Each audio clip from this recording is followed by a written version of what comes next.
Hello everybody, welcome to today's episode of Beyond the Light. And my name is Artyom, I'm community manager at IO, and I'm not alone today. I'm here with Beatrice Harty, so I'm lead for the character department on 007 First Light.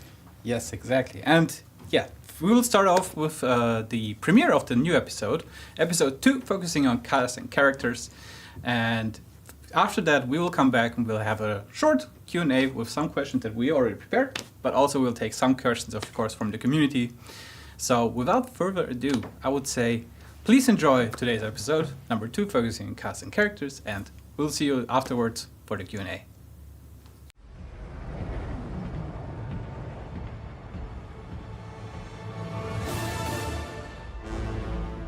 Hey everybody, welcome to the second episode of Beyond the Lights. In this episode we're going to be focusing on the cast and characters, where we'll have developers reacting to your videos, providing deeper insights, as well as having special appearances that you don't want to miss out on.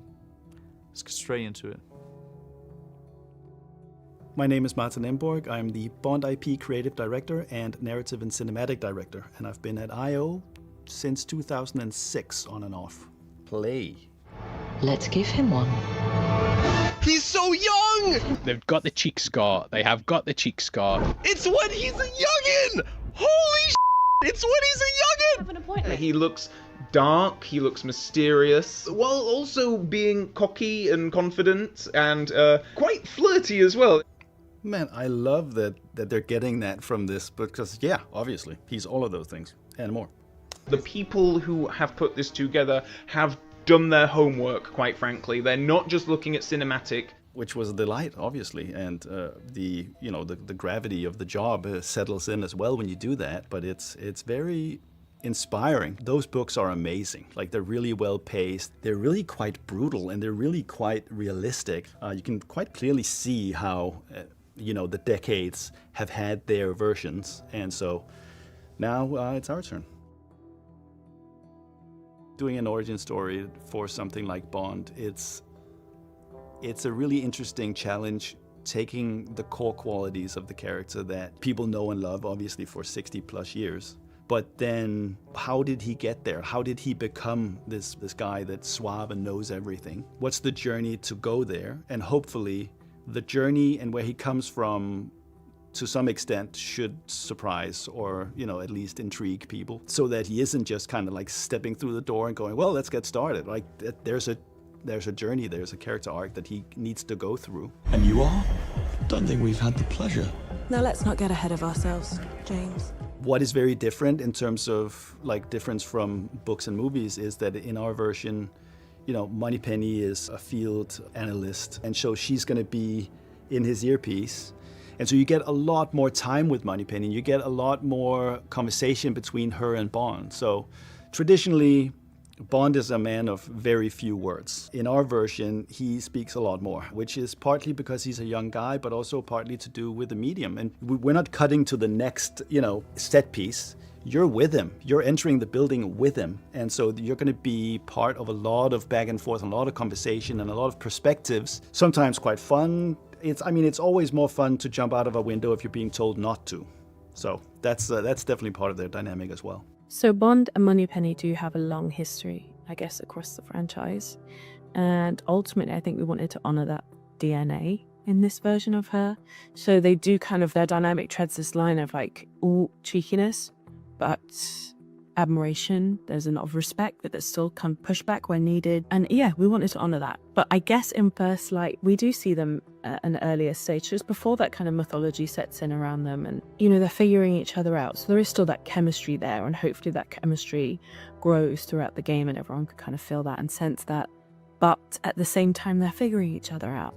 And we wanted to show that too, while still honoring everything that we've seen about them in the past. When we meet him, he is a young man that steps into the world of espionage, steps into MI6, where he'll meet the surrounding cast. And the way that we work with the surrounding cast is that we've imbued these surrounding characters like M and Greenway and Moneypenny with some of those qualities that from Bond, and so that they can inform the character. And fans will notice, oh yeah, so that might be how he picked up his his style in the case of Q, for instance. Q in our version is a very sartorial, very stylish gentleman. So he's the reason that the Q watch is an Omega, and he's the reason that the Q car, the spy car, is an Aston Martin. So that's a very tangible version of how these characters inform who he is. Hi, my name's Alistair Mackenzie and I play Q in 007 First Light. My first reaction when they asked me to play Q was nothing but excitement. I'd just been such a massive fan of Bond for all my life. I grew up with Desmond Llewellyn playing Q and then Ben Whishaw.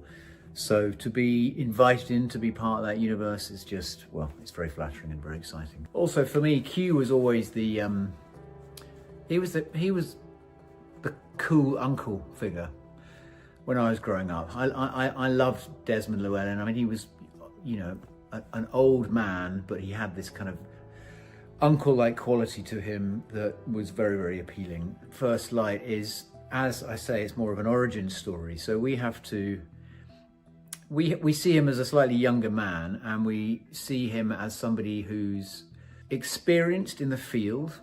He has to kind of teach Bond how to become an agent, effectively. So he's more of a kind of teacher-mentor figure. There's a lot of tech involved.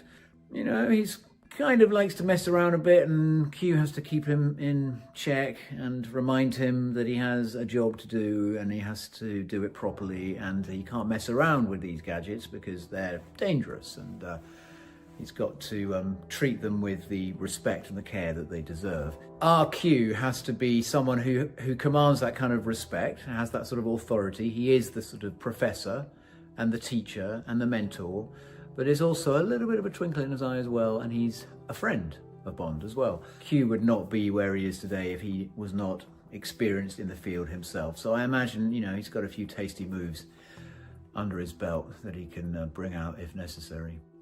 But this one is only for 00 agents, James. If you want to drive it, you'll have to earn the number. Then you have someone like Greenway, who's a new character. He's the mentor character, and he does not want Bond anywhere near this program. He's handpicked all the other recruits. They all excel at what they do. And so he basically sees Bond as someone who got lucky and should just, you know, keep walking. But M and Bond they have a lot of similarities. So in this version of the character of M, she's a lot younger. She's treated as the temp. I think everyone assumed that she would move on and be unable to kind of wield MI6. But she has this easy authority that fits the character of M, but she's ambitious, and she's the one that I think really sees something that MI6 is missing. I'm Beatrice Harty, I'm lead for the character department, and I've been with IOI for 3.5 years. So the process of creating the initial look of a character usually starts with us getting a bio from the narrative team. So we have a sense of, you know, the basic stuff. What's the age? What's the gender? Where do they come from? Do they have some kind of cultural connection? What's their personality like? What's their ambitions? All of that. Because we don't just create one look usually for our characters. We actually do a full wardrobe for them, if you will. Usually we take a lot of reference images off the internet, make it quick and easy, gather a little bit what we think might be interesting, what might look good, what might feel good, what might feel right for this character. And then we start sketching, we start making a few concepts, and same there. We start making something loose, and then we go sharper and sharper and sharper into something that we then can go like, okay, this looks really good, this feels really good. It's quite important for us to make sure that we're creating characters that also complement each other or contrast each other, depending on what their role in the story is. So we once again want to really kind of look at also the relationships in between the characters, what they're doing together in the different levels, and making sure that that also feels believable and real. So in designing a villain, presence is of course one of the most important things that we want to portray, that we have a strong presence and a strong impression of this character right away. And one of the things that were fun to explore with Bavma was having some really bold, striking colors for him.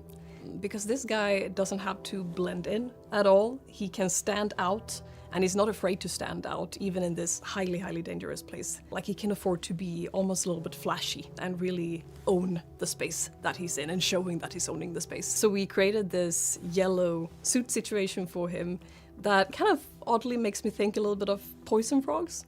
The way that they are beautiful and alluring to look at, but the color is also clearly there to signal a danger. When you're in that creative space at the very beginning and you're lying on a couch and like having big thoughts, you know, some of those things arrive fully formed. What is the story we want to tell about a young Bond, and where do we want to meet him, and where do we want to leave him, and you know, all that good stuff. And it's there's some alchemy going on, for sure. So when we bring someone in for full likeness into our game, what we usually start with is getting them to a scanning studio.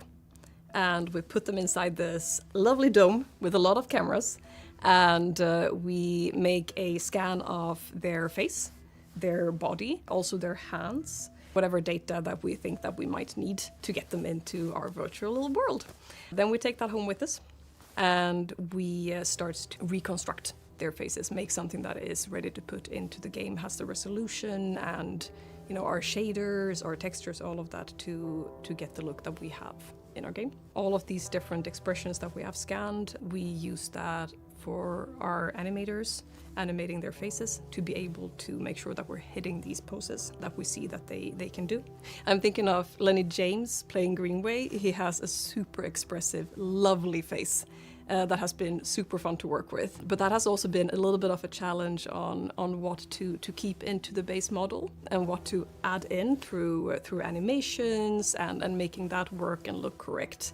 I mean, we spend so much time studying these people's faces and how they move around and how their wrinkles sort of react in different situations, to the point where these poor actors would probably get a little self-conscious if they knew about. But we do spend a lot of time looking at them talking and moving about to get the correct feeling into our characters on them in our game, yeah. You know, you work for years and you're in the VO booth all the time and you do loads of mocap and you're staring at these kind of like grey shapes on the screen and trying to make what you're saying and doing match that. And then all of a sudden they come to you with these clips and you're like, wow, we've made something. And we've made something that is really cool. And yeah, I think that kind of moment hit even harder for me because it is my first game and I've never seen that come to fruition before. Yeah, I felt this insane amount of pride to be this tiny cog in the huge kind of beast that is the making of a video game. And yeah, I just can't wait to see it all now. It was just such a joy to collaborate with Naomi. Like, I think everybody who was working on this wanted to make it as good as it could be. And you know, it was like surprisingly kind of grueling days and like and long days, but I think everybody knew the kind of weight of responsibility you have when you're doing something like that is so beloved by fans already. And Noah came into that and just like crushed it every day. It was so fun to work with, and like yeah, a lot of criccados, yeah, and then just killing it every day. Once you find the actor or actress that will portray and breathe life into this character, there's a recalibration. Like the instincts of great actors, I mean, it's priceless, and obviously it has a major impact on the character. And I think the luxury of something like this, where we've worked with someone like Paddy for a long time, you do get to calibrate the character to fit what he does and his instincts and how he carries himself. Obviously, when you have a text and you have a character, that's when the work begins to some extent, right? It's like you could play something in a myriad different ways. I was extremely impressed with how much he brought to the table, and that's true for the whole cast. How much they bring when they come in and the questions that they ask. I mean, you better be on your A game. Like we're operating at a quite high level on this project, and yeah, I think we've made something quite special.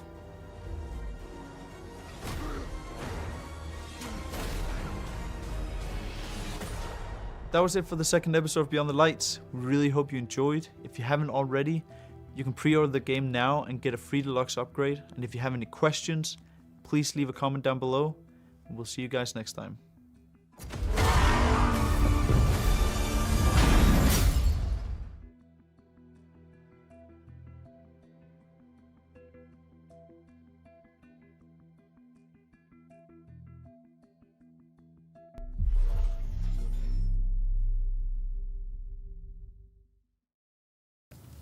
And we are back.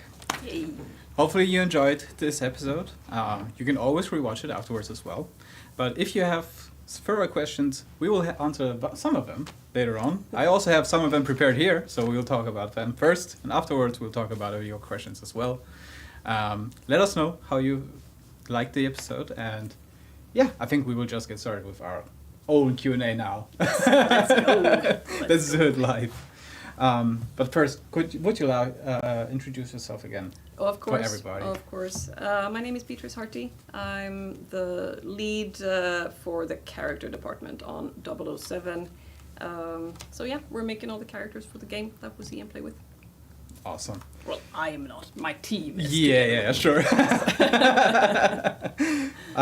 Let's talk about storytelling a bit. I mean, obviously characters are an elemental part of storytelling, and a lot of the storytelling is coming through words, right? But how do you use the character's look and posture, and especially the character design, to tell the story? Right.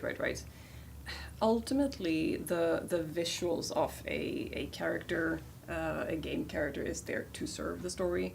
And I think most of us are aware that a thing like body language, for instance, is a huge part of how you understand someone's line delivery, how we understand someone's inner thinking, both the sort of body languages that is expressed consciously and unconsciously, right? That's something that we can use, but also, of course, in terms of character design and the sort of visual of the model of the character design, if you will, is also there to kind of strengthen certain associations, of course, to understand better who they are as a person, where they come from, what background they have, those kind of things, so that you can get a clearer read on them and also understand the story better. Yeah. You spoke about line delivery and like all the smaller details that are coming with the character, and it is something that makes us also human and appear human. And obviously, to translate this into the game, you need to look at like a glance, a smirk, or a little tick, or anything in between. But what is the process like? Is it all coming from the actor? Is it part of the animation team, or is it maybe even a mix? It's definitely a mix. And that's kind of the fun part of it. It's so much really talented craft people also involved to bringing this to screen. For the actors that we do, or the characters that we do have actors for, specifically tied to a character, and also maybe likeness for that character, of course we can go and study how they move and how they move their face. I think I mentioned that in the video as well. Like we do that to a really sort of obsessive degree. You see everything. You overanalyze all of it. Because we all have very sort of personalized way of moving our faces that gives a lot of character. Like when you smile, you get your little wrinkles here, but you also get some muscle contraction here and some wrinkles here, and it's probably quite personal to you. Someone else would get. Me specifically? Yes, I thought in general. Okay, yeah, good. So we would look at what activates where when you do certain facial expressions, and of course we also know that certain, if you will, like wrinkle and muscle activation, we also read quite well as certain emotions. Then we want to make sure that we're hitting that if we want to portray an emotion a little bit better. But for the sort of characters with an actor tied to them, of course we do get a lot of the material from the actors themselves, but then we still have a super talented animation team that interprets that and enhances that and making sure that we're bringing that essence in a good way to our models and to the game. Okay, so it's when you're talking about, or when you work with an actor, it's really about the actor's physicality and what they are bringing to the character there. So you're looking probably at posture, facial structure, as we just heard, micro expressions along these ways. Could you show a bit of light on which of these were important or essential to preserve, and what do you do? How do you do it? The boring answer is probably that it depends on the character. Yeah, okay. Okay, I see. But all of them are, of course, important. Yeah. But we do tend to, of course, focus a lot on upper body in generally, and like the portrait area. That is how we look at characters, it's how we look at people in general in the world when we go about. And, you know, I tend to, while it's sad, I love shoes. I love really cool shoes, but like, you know, if I go up and talk to you, I'm not gonna start looking at your shoes. I'm gonna look at this situation up here, right? Yeah, it would be weird if you... So of course, what's going on here is gonna be the most important. Yeah. And of course, facial expressions is one of them. Okay. And it's important to get right because, I mean, I can rant about that a whole long time, but you know, the faces is something that we start to read as babies. Looking at our parents and trying to understand what's going on and read emotions. So it's something that we're all very, very good at. And it's something that we can instantly feel is off if something is off. Yeah. So of course there is a lot of... Like the Silicon Valley effect sometimes that you experience. Yeah. Uncanny Valley, Uncanny Valley, sorry. Yeah. I cannot help but feel myself like I'm being watched and studied. No, I don't know. Let's try and change topics here. Okay, let's break this up a bit. And a very good question to break this up is, if you obviously worked a lot with these characters and studied them in and out, you got to know them very well. Did you ever feel like, okay, this character I could go on a coffee break with, I could enjoy my time off? And which character would it be? That's actually an easy question. Yeah, I would go for Q. Q? Okay. Yeah, I find him super charming, and like I think he would have some really, really good stories to tell.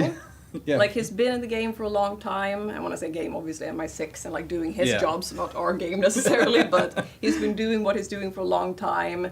How did he end up where he's at? Like he's probably seen some crazy agents and some crazy shenanigans happening. So good stories over a coffee break, and then like maybe I can convince him to show me QLab afterwards. Maybe he'll give you a prototype of a gadget he did and you could bring with you. Yeah, I could see that. Yeah. But how do you like the coffee, and how would Q like the coffee? Oh, I mean he's. You can start with your coffee. It's easier. Milk, and then I'm done. Okay. In my coffee. Perfect. So coffee and then a little dash of milk. Yeah. But Q, I don't know. Like I feel like he might be a black person. Yeah, black coffee person. Yeah. I think so as well. Yeah, I think he would be like strong black coffee. I think that's very in his style. But speaking of like in his style and characters, how much of the actor's likeness and the character's likeness are aligned when you bring them to the game? Obviously, we saw the actors in today's episode, which is also very nice, and we are thankful for them for participating. How do you bring the balance there, and how do you keep them like into this stylized James Bond world? Right. It's a process, of course, and it was a process that we started very early on to bring in our characters and essentially placing them in our world and having a lot of discussions around what feels good and what feels believable, what can our tech support and what can our engine support. Makes sense. And how do we meet that somewhere where we can sort of resonate and believe what we see on screen, preserve the qualities that we want, and meet all of those kind of expectations that we ourselves have for the game, and still, like having something that feels and looks good in the end, right? Exactly. Which is a subjective question. Like that can differ a little from people to people. But we had a group of, smart, talented people sitting together, and we did some trials and error to find a sort of good point where we landed style-wise in the end. So that's kind of the very simplified process of you just have to kind of try it out, discuss, and arrive at a conclusion that everyone feels good with. So obviously it's not like a start-stop process where everybody has a plan from A and this is also the end result. So obviously there's a lot of back and forth in the process. Like there might be a plan from A to Z. Like the plan might be there, right? But making games is, for all of us that has been doing it for a while, is quite iterative. and the tech that we work with changes all the time and develops all the time, right? So it's hard to do one thing, especially since the development time of a big game like this is a couple of years. It's hard to do one thing and then expect to be completely finished with that until you ship the game. So yes, it is back and forth, and it is coming back and updating. And it might be a thing that we update or make a new area of the world that we have our characters in. And all of a sudden, we might want to respond to that with our character design, so that everything resonates well and it looks cohesive. It looks like it belongs in the world. That it feels like grounded. Yeah, it totally makes sense. And now that I think about it, of course, if you have new environments, you want to be like, okay, how can we utilize this for the character? So it makes sense. Was there ever in this entire process a moment where an actor in a mocap session or in a voice recording session added something to the character where you were like, hey, let's keep this. This is a great input. Was there any situation like this? I think in some ways they all do it. Yeah. They always bring a certain extra spice that you didn't really expect. Or that takes things further than you expected. But I'm thinking of one character specifically where it wasn't that I necessarily thought that this person wasn't like important, but I didn't really count this character to be like a, how can I say it, like a major one to shine or to be very funny or very interesting. It's like, okay, it's a character we're gonna meet in passing by. Great, nice, moving on. An unexpected gem.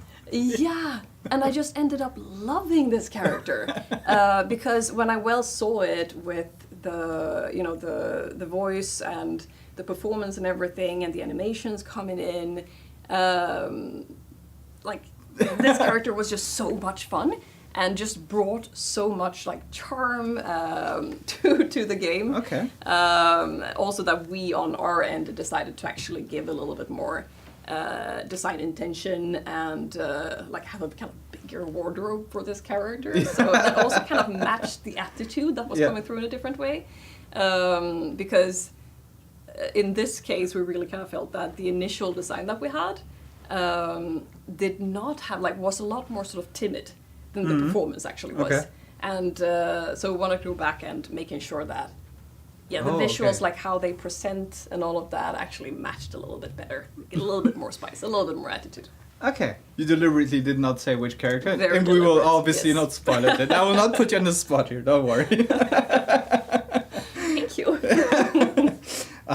So, did this situation came in with the mocap or with the voice acting? Was it both? This was, I think, voice primarily, like the first initial reaction to it. But then, of course, seeing this character be brought to life with also like body movement and facial expressions and all of that. All right, okay, I see. But since we're also now talking about mocap session, and I'm personally, as a gamer, very interested in seeing mocap sessions. You always get behind the scenes from different games. And I would also love to know, what is the process for us, for James Bond or for 00 First Light? How was the mocap session? Can you give us like a little quick rundown? So the mocap session I'm not as involved with. That is motion capture, for those that don't know, where we, in simple terms, like capture the performance of the actors. They get to wear these nice suits with the little dots on them that people might have seen. I saw them here in lunch, at lunch once. yeah, exactly. And then those dots translate into where the movement should go into our digital like skeletons and characters essentially. So that I'm not so much part of. For instance, Martin, that was part of the video as well. He's a little bit more involved in that. But what we have done is scanning the characters for some of them. We don't have full likeness, so to speak, for all our characters, but we do have for some of them. And for those, we go through a scanning process to capture their faces, their bodies, and a bunch of different expressions. I mean, it differs a little bit, but it's been in between roughly, I'd say like 50 to 100 different Oh, scanned wow. facial expressions. So many. Yeah. Okay. It's facial gymnastics, I can tell you, for these actors. So you get a muscle cramps in the face afterwards as well? Yes, some of them Really? it's been tricky. I don't know if they got like muscle cramps afterwards, but it's definitely a little bit physically demanding, more than you would think, because you have to get into these different expressions really, but then you also have to hold the expressions while we do the scan. How long does the scan take? It's quite quick, but of course you need to communicate and be like, okay, we're doing this, and then hold it, get out from this little dome where we have all the cameras set up to do the photogrammetry, the scan, and then hit capture essentially, and then it will be a couple of seconds usually, like it's quite fast. But still, you don't want any errors there, so you need to still hold it for a little bit.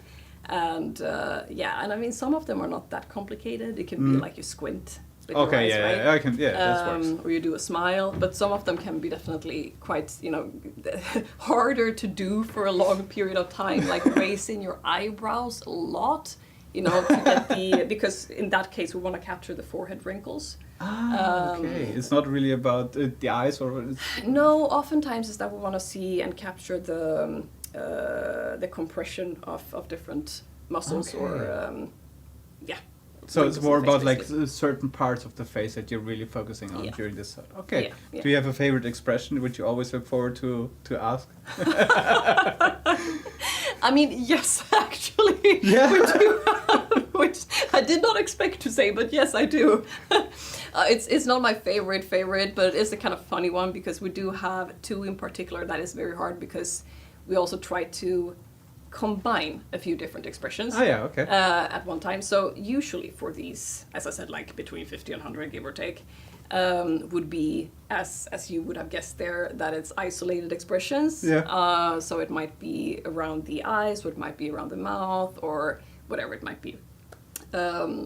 But this one, we actually want to see also how the muscles sort of work together. Okay. Like how it turns out I if can't we would wait combine. to hear which one it is. Yeah, and it's just like, it's very tricky. And it's essentially if you have to have an expression with your eyes while simultaneously like smiling big and those kind of things. And like, it's very hard to do that naturally and not feel quite silly at the same time doing it. And it's always kind of like, I think all the actors that have been doing this have had a good laugh while trying to get into this pose. I can imagine you, one of the casting directions would be maybe, imagine you're in a lot of pain. Give us a painful face expression. Exactly. I think, that can definitely be the direction for some of these poses. I'd say for those that I mentioned now, which is a lot of combination, the easiest is actually just to show like a little cheat sheet of the different expression to combine. Okay, I see. And these are super talented professionals, right? So they will have a look and be like, okay, you want me to do this while doing this, while doing this, while doing this. Oh, okay. And then we can always talk a little bit around like how to get there and maybe to exaggerate one part or even maybe take down some part, depending on how expressive they are naturally in their face. Okay, yeah. Yeah, it's a whole thing. Oh yeah, I would love to go through the process at some point just to see it firsthand. Let's get back to the characters a bit.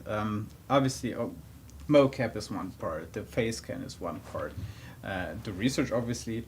But how do you start? Like, do you start with a big giant board, or do you with a sentence, or what? How does the entire process of creating this character start? I think I briefly mentioned it in the video, so sorry for a little bit of a repeat, but we usually have at least a little bit of information from the narrative team before we get started. And how much that is might depend on the character and their importance in the game and in the story. But we would have, at the very least, we would have a thing like age and background and like ethnicity and gender, of course, but often also a description around how does their current life situation look Oh, like? oh, and, really? That and that? Yeah, Okay. yeah, and what are maybe some of their more important personality traits? And that can give us quite a lot to go on in terms of how to design them. So once we have that, then we can start to talk a little bit about what comes to us. Like if this is what we read, what do we envision?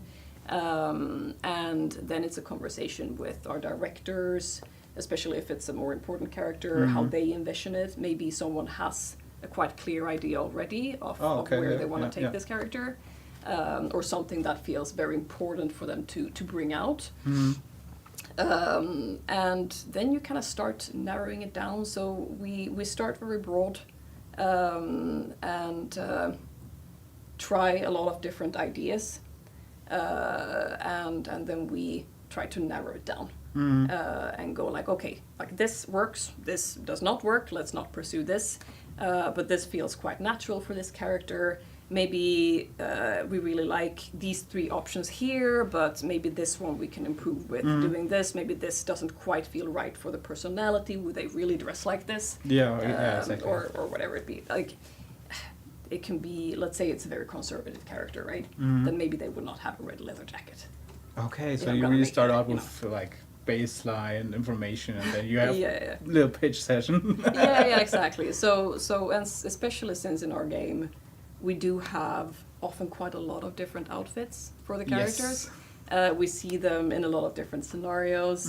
You kind of have to approach it as a wardrobe and as a real person with a wardrobe. Right, And I had a concept artist on the team that said the other day something that I think is quite funny in the context of this, because she was like, yeah, but I always, like, I imagine what they had for breakfast when she was designing their outfits. So, like, I need to kind of know what their breakfast is. And I need to know the music that they listen to. I need to know, like, what do they do on a Friday evening? What is their routine? Exactly. Do they go out and party, or do they watch a cozy movie at home? Like, what And does which their movie life... is it? Yes, exactly, exactly. What does the life actually look like?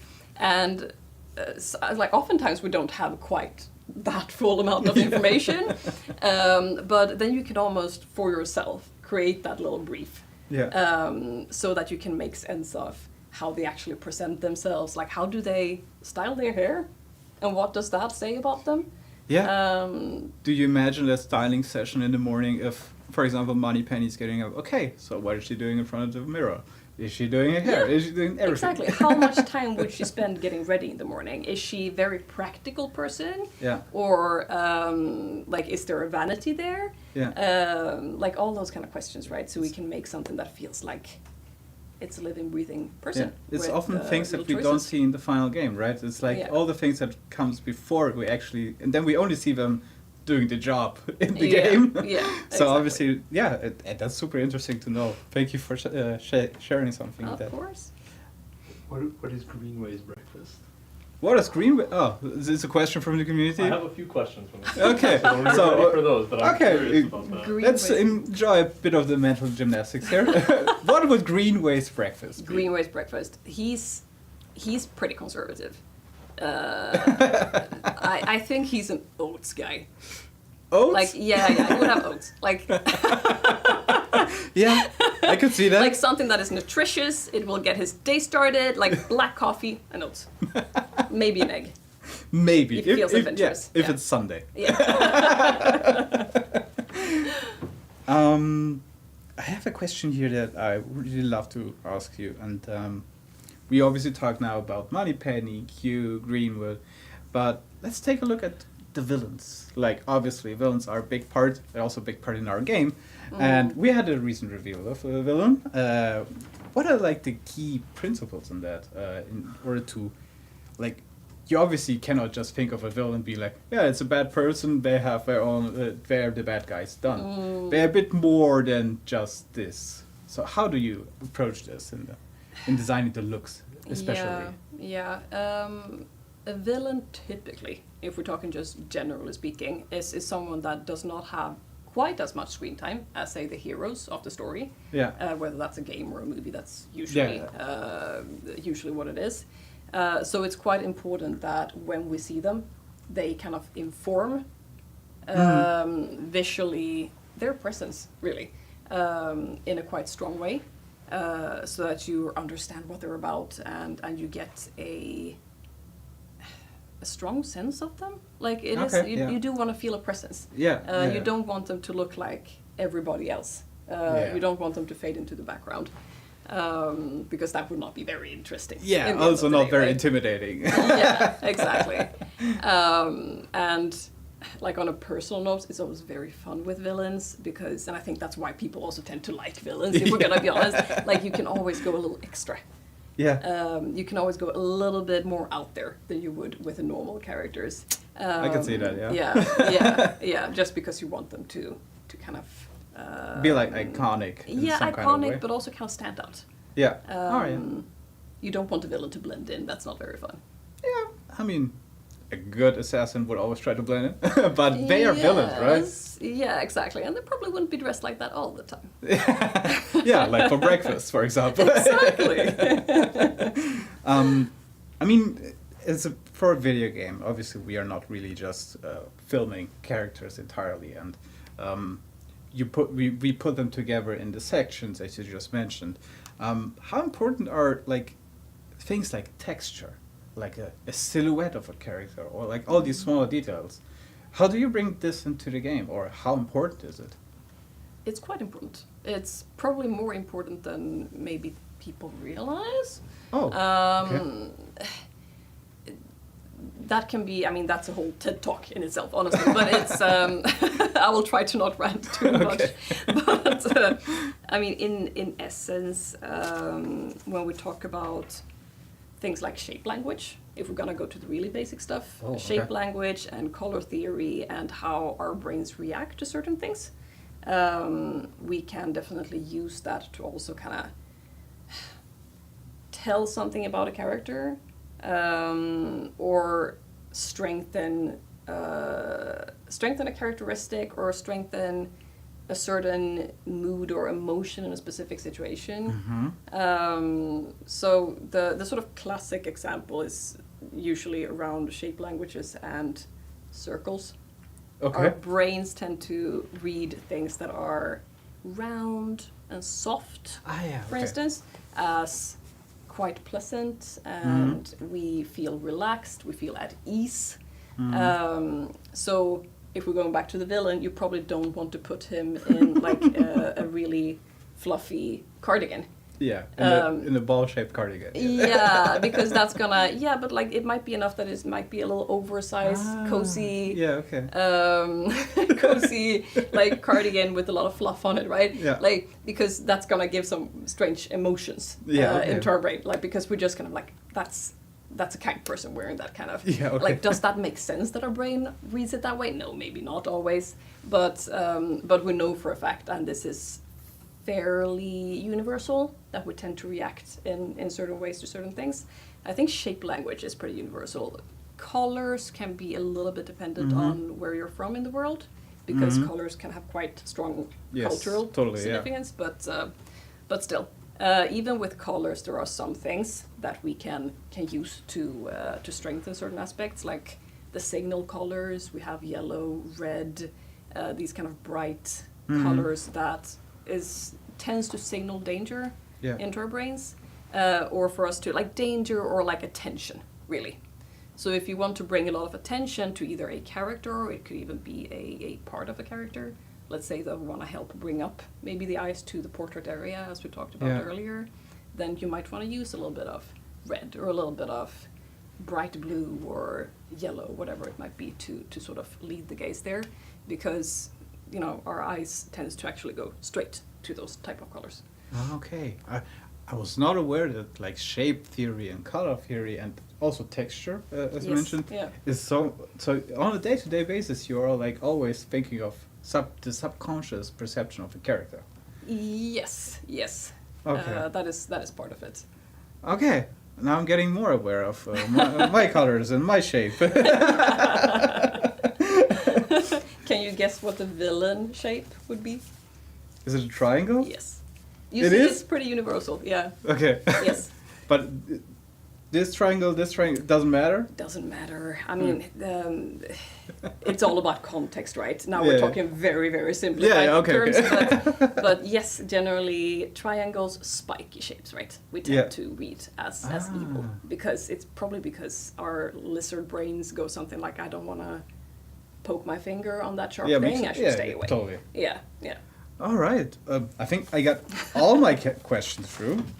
So if we have some community questions, first of all, thank you, of course. But if we have some community questions, I would love to take some. We have a few. We have a few. All right, that's perfect. Mostly from our friend Expecting Mr. Bond. All right, perfect. A few of them I've already made clear in chat. We're not doing spoilers and stuff like that. But the first one was, villains sometimes will feel a certain way. How do we make sure that the main antagonist or whoever we're going up against is really sufficiently developed? But I feel like this may be more of a story question than it is for character in cast. So what was the exact question? I can read it out loud again. How are we making sure that the main antagonist is sufficiently developed so that we really understand what their intent is and what's kind of behind them?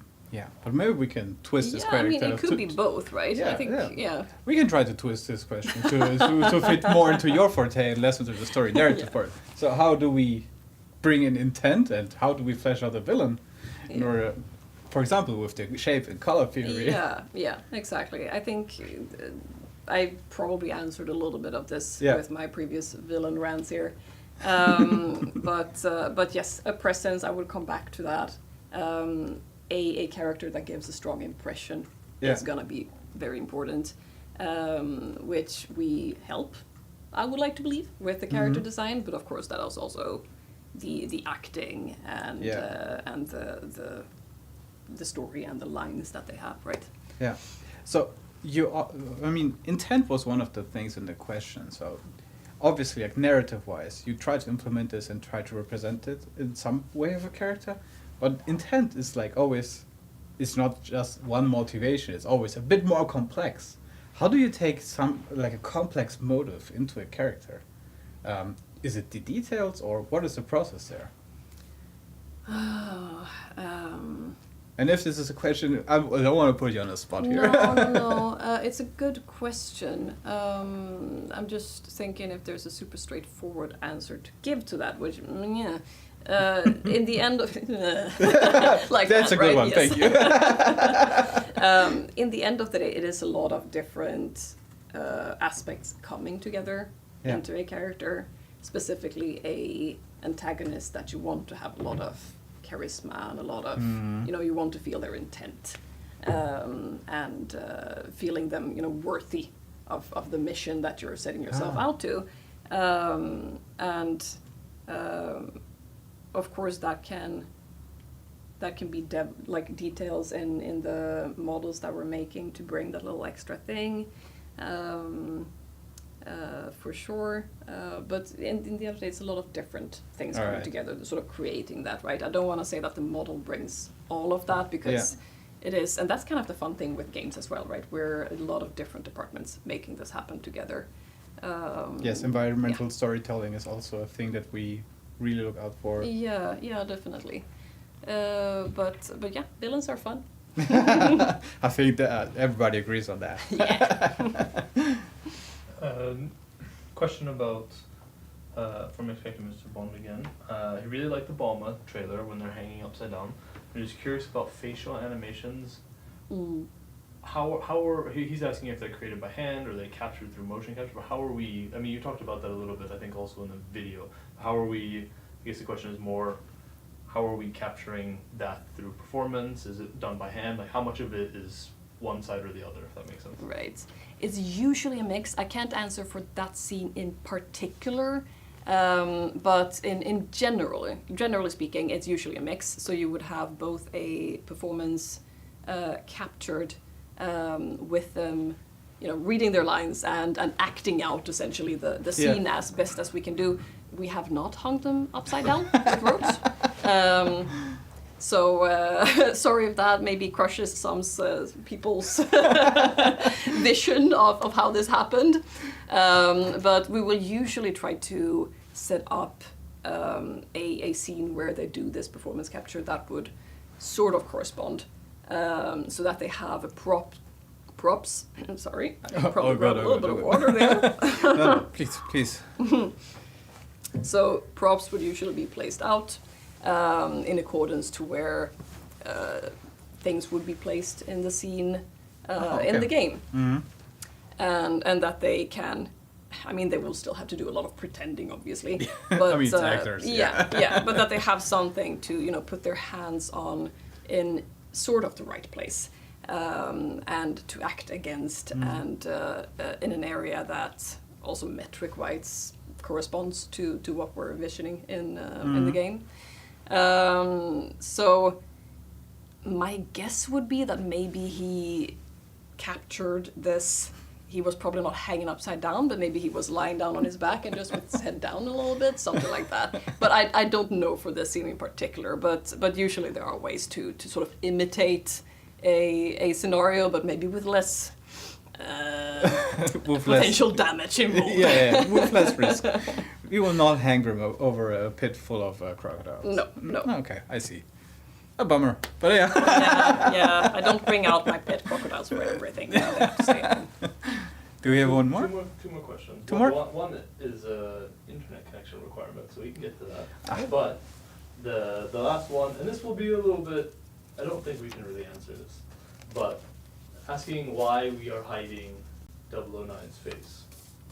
What would be the fun in revealing everything? Maybe that's an answer enough. That's the truth. There are some stuff that need to be secret for the game, so everybody can enjoy it. We don't just spoil the entire thing right now. Yes, obviously. I see the questions all the time. Who is 009? We will, of course, not reveal it. It will be part of the experience.